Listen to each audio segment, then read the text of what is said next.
So today on East Coast Off-Roading, we're going to talk about the pre-checks and the post-checks of everything you need to know when you're getting ready to go off-roading. All the things you need to check before and after. So let's get started.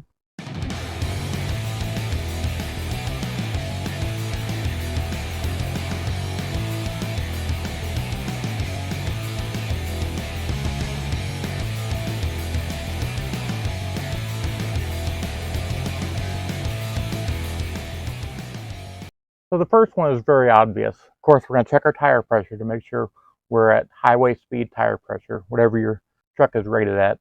This truck's tire pressure is supposed to be at 30 psi, so I set it for highway speed 30 psi. So another obvious thing to check is all your fluids in your truck. Check your power steering fluid, your coolant, your brake fluid, your oil. Make sure everything is good because you're going to be running these engines hard and you don't want to overheat these things. One thing to really check though is your washer fluid, because while you're out there on the trail, you're going to get a ton of mud on your windshield. You want to make sure you have plenty of washer fluid because you're going to hit that button and just load your windshield up with fluid. You don't want any scratches on your windshield, so make sure you're full on washer fluid. Other things you need to make sure you have is a first aid kit, because you never know what's going to happen out there. You always need a first aid kit.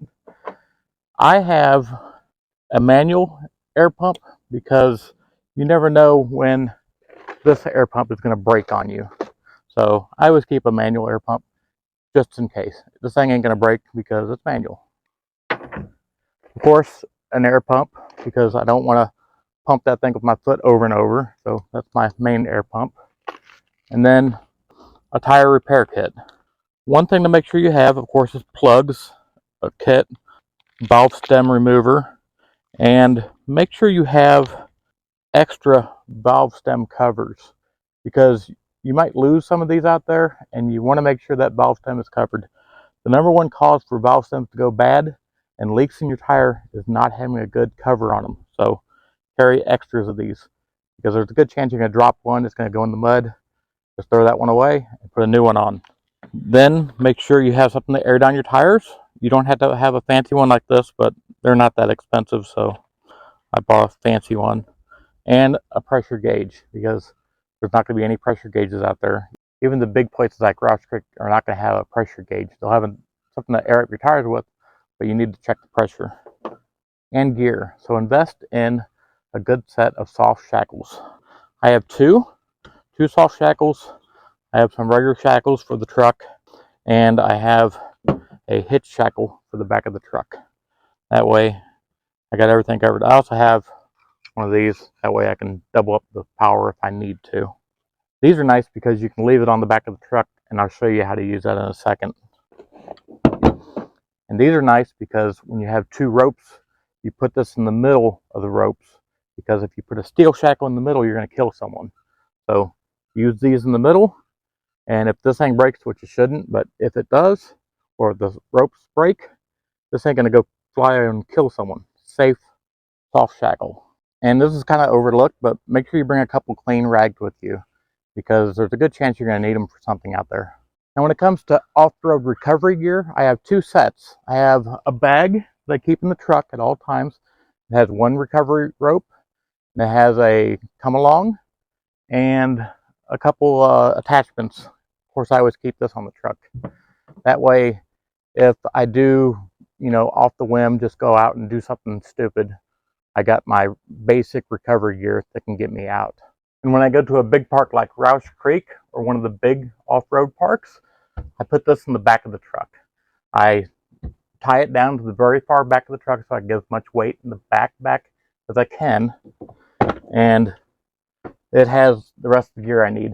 I take my bag that I carry everywhere, I just throw it in here. That way all the weight I can get is in the back of the truck, as much as I can. And of course I have, some rope here.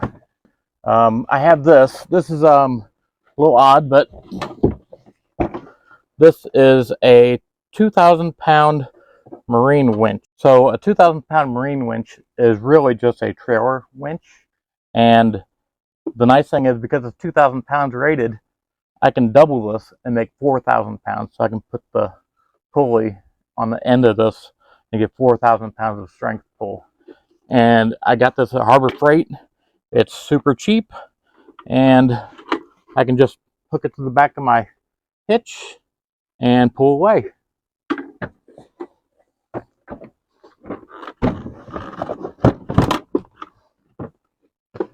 I also have items like chocks for the wheels, because you never know when you need that out there. You're going to be jacking things up. I got an air pump here for those times when I need a lot of air all at once. Nice to have that here. And because I got a Tacoma, I got 400-watt inverter in the bed, so I can run this big air compressor off of that. Now I'm going to show you the nice thing about having this in the back of the truck is I can hook this to the back of the truck, and then I can take this excess rope. That way I got it when I need it.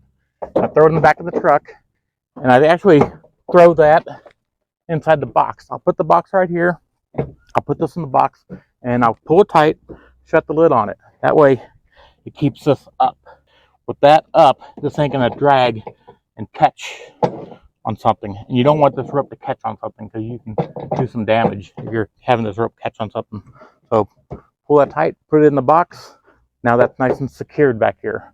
Now if I get stuck, I'm in a mud hole, it's this deep, or this hitch is buried, I always got a nice anchor point to get myself pulled out. So now that you've done your off-roading and you're getting ready to head home, there's some things you need to check on your truck to make sure you can get home safely. One thing is to check the side of your tires, make sure there's no gouges in them, make sure there's no gouges in the top of your tread or inside even, make sure there's no gouges. Make sure you reinflate your tire pressure. And like I said, just make sure your tires are safe to drive on a highway again. Another thing to do before you leave is check your drive shaft, kind of feel around it to make sure there's no massive dents or anything that happened when you were off-roading, because that's a low point on your truck. Check your axles to make sure everything looks good. Check the bolts. Kind of give it a good look around. Make sure everything is fine. Make sure there's no fluid leaking from anything. You never know. You could have caught a rock on something and cracked your transfer case, or something went bad. So check to make sure there's no fluid dripping out anywhere. Make sure you put away all your gear, because you don't want to be driving down the road with this thing hanging off the back. You never know. It could something happen and catch on something. So make sure all your gear is put away. And here's where you'll check all your steering components. Make sure this hasn't got a big bend in it, or you caught a rock on it. Because again, this is only, on my truck, I want to say it's like 18, 19 inches off the ground. You just never know. Something could catch it and bend it, and you're in trouble. Make sure that this isn't bent, because you could have bottomed out your shock and bent the rod here or shoved it up. So just kind of give it a quick eyeball, make sure nothing's bent under here. And last but not least, check your air box. Make sure that your filter is clean, because you could have gone off-road, this thing could have been packed with mud, and now your engine's not breathing anymore. So just quickly check your air box, make sure it's clean. Well, that wraps up this episode. If we missed anything, please leave it in the comments, because our goal is to make sure you all have the safest and most fun adventure you can have out there. So we'll see you next episode.